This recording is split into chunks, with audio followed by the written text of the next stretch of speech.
Assalamualaikum warahmatullahi wabarakatuh. Perkenalkan, nama saya Muhammad Firdaus Priyono dengan NIM 1824 10 10 10 43. Di sini saya akan menjelaskan tentang tugas praktikum dari mata kuliah Data Mining di modul kedua, yaitu tentang eksplorasi data. Yaitu yang pertama, jelaskan makna dataset, jelaskan pula makna data training dan data testing. Dataset yaitu kumpulan data yang didapat dari berbagai informasi yang dapat diolah sebelum dijadikan data mining. Itu ada data training. Data training adalah data yang digunakan untuk melatih algoritma. Yang ketiga yaitu data testing. Data yang digunakan untuk mengetahui performa algoritma yang sudah dilatih menggunakan data training. Data yang digunakan pada data testing merupakan data real yang tidak digunakan untuk training. Fungsinya yaitu membuktikan apakah model atau algoritma sudah sesuai dalam artian akurat, divalidasi, dan akurat juga di kenyataannya. Soal nomor 2 yaitu jelaskan proses penyusunan dataset. Yang pertama yaitu agregasi. Agregasi adalah penggabungan beberapa atribut data menjadi sebuah atribut. Yang kedua adalah sampling, yaitu pengambilan sebagian data yang mewakili seluruh populasi. Yang ketiga, dimensionality reduction, yaitu pengurangan jumlah atribut data. Yang keempat adalah feature creation, yaitu membuat atribut baru yang mungkin penting untuk analisa data. Yang kelima, discretization and binarization. Discretization adalah transformasi atribut kontinu ke dalam bentuk atribut kategorikal. Sedangkan binarization adalah transformasi atribut kontinu maupun discrete ke dalam bentuk atribut biner.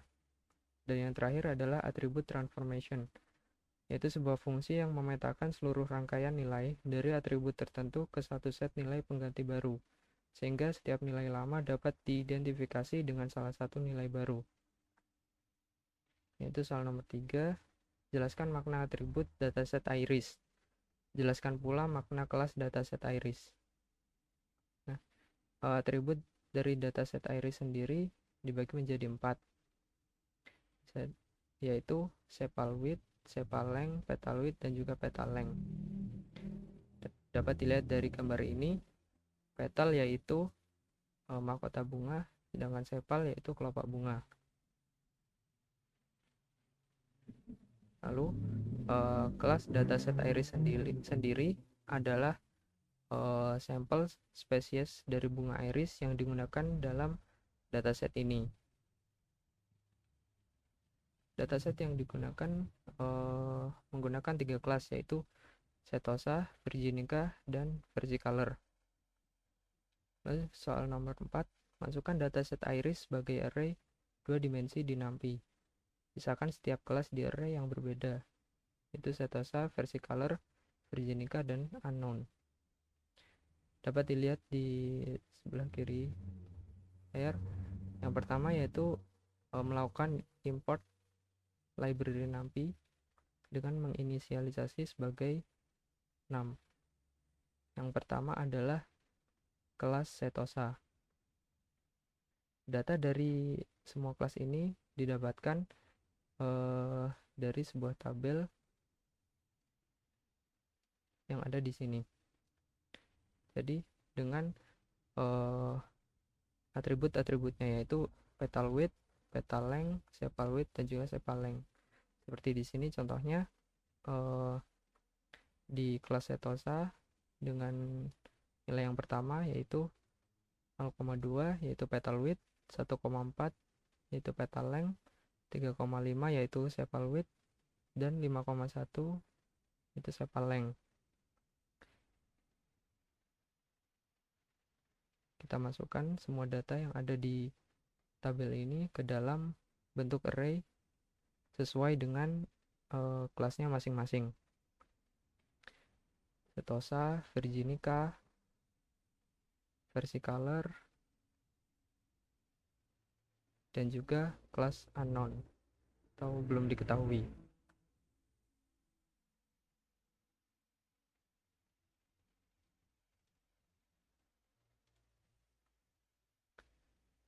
Untuk soal nomor 5, Buatlah scatter plot yang menggunakan pasangan atribut berikut pada setiap kelas, termasuk unknown. Berikan warna merah untuk kelas Setosa, hijau untuk kelas versicolor, biru untuk kelas virginica, dan kuning untuk kelas unknown. Yang pertama yaitu sepal length dan petal width. Pertama yang dilakukan yaitu mengimport library dari matplotlib.pyplot dengan menginisialisasi menjadi pipe. Yang pertama adalah kelas Setosa dengan mengambil kolom sepal length, yaitu kolom dengan indeks 3 dan juga petal width dengan indeks 0.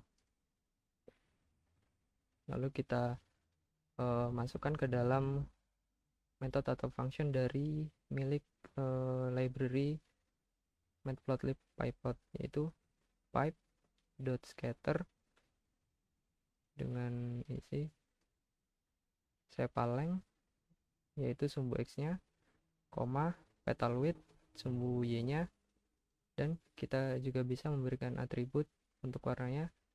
Di sini untuk kelas Setosa yaitu warna merah.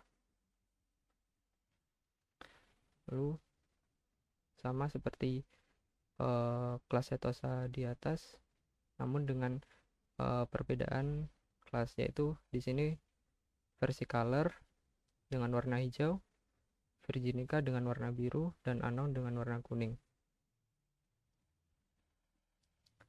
Hasilnya bisa dilihat seperti ini.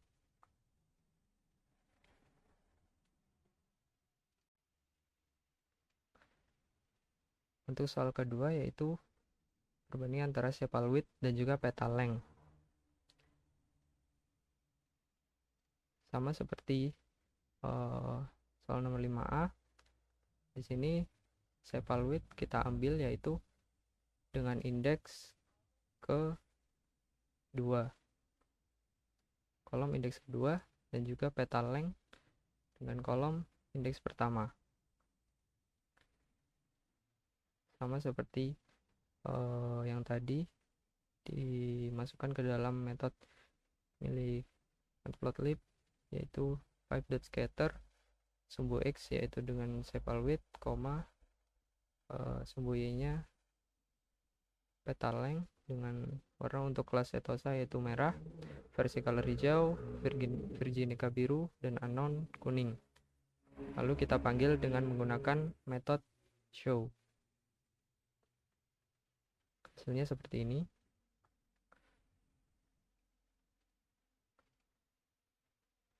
Nah, untuk soal C sama seperti soal A, dan lanjut ke soal D, yaitu perbandingan antara sepal length dan juga petal length. Untuk sepal length sendiri sama seperti soal yang A, kita ambil kolom dengan indeks 3 dan juga petal length. Kita ambil kolom dengan indeks yang pertama. Masih sama dengan kelas Setosa, memiliki warna merah, versicolor dengan warna hijau, virginica dengan warna biru, dan juga unknown dengan warna kuning. Lalu kita panggil, dan hasilnya seperti ini. Lanjut ke nomor 6, jelaskan bagaimana karakter pengelompokan setiap kelas pada scatter plot. Nah, untuk karakter pengelompokan pada kelas Setosa, korelasi atau hubungan antar titik terlihat samar atau lemah. Variabel penyebab atau sumbu X sedikit mempengaruhi variabel akibat atau sumbu Y. Pola yang berkemungkinan tidak memiliki hubungan karena tidak ada kecenderungan nilai-nilai tertentu pada variabel penyebab atau sumbu X terhadap nilai-nilai tertentu pada variabel akibat sumbu Y. Jadi di sini antara sepal length, petal width, dan juga petal length kita bandingkan, dan hasilnya seperti ini. Jadi titik-titik dari kelas Setosa ini terlihat lebih menyebar. jadi berkemungkinan tidak memiliki hubungan. Lalu yang kedua yaitu karakter pada pengelompokan kelas Virginica. Korelasi atau hubungan yang terjadi termasuk kuat karena sebaran titik-titik mengelompok dalam bentuk linear yang jelas.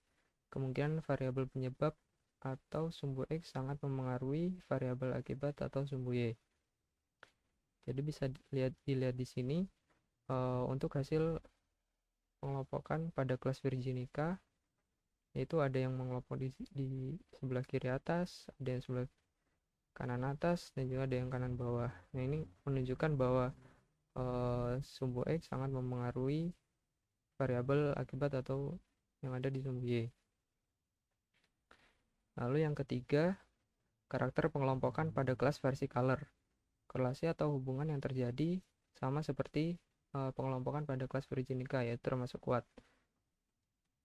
Nah, bisa dilihat di sini hasil dari kelas versicolor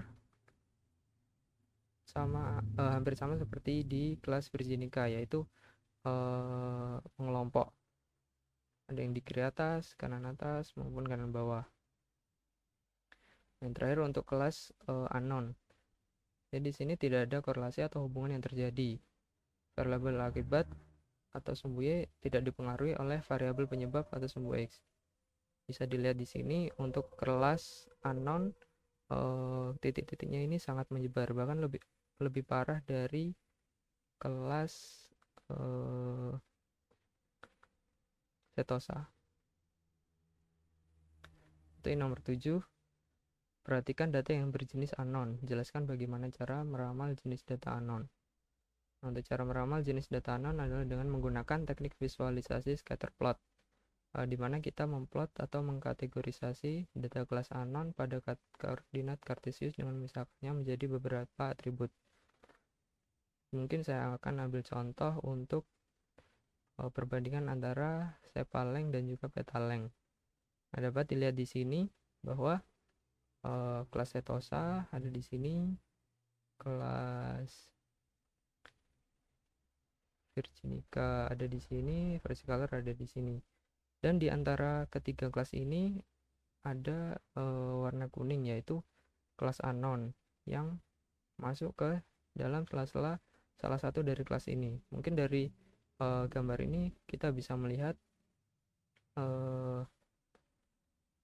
sumbu dan sumbu Y di sini masuk ke dalam kelas setosa, lalu ada yang masuk ke dalam kelas Virginica dan juga versicolor. Untuk soal yang terakhir yaitu buatlah paralel koordinat plot dari data yang berkelas setosa, versicolor, dan Virginica. Kita berikan warna merah untuk setosa, hijau untuk versicolor, dan biru untuk Virginica. Nah, di sini saya menggunakan perulangan ya. Jadi sebelumnya kita inisialisasi dulu untuk sumbu X nya dengan variabel SPX dan 6 array. Yang pertama yaitu ada petal width, petal length, sepal width, dan juga untuk sepal length.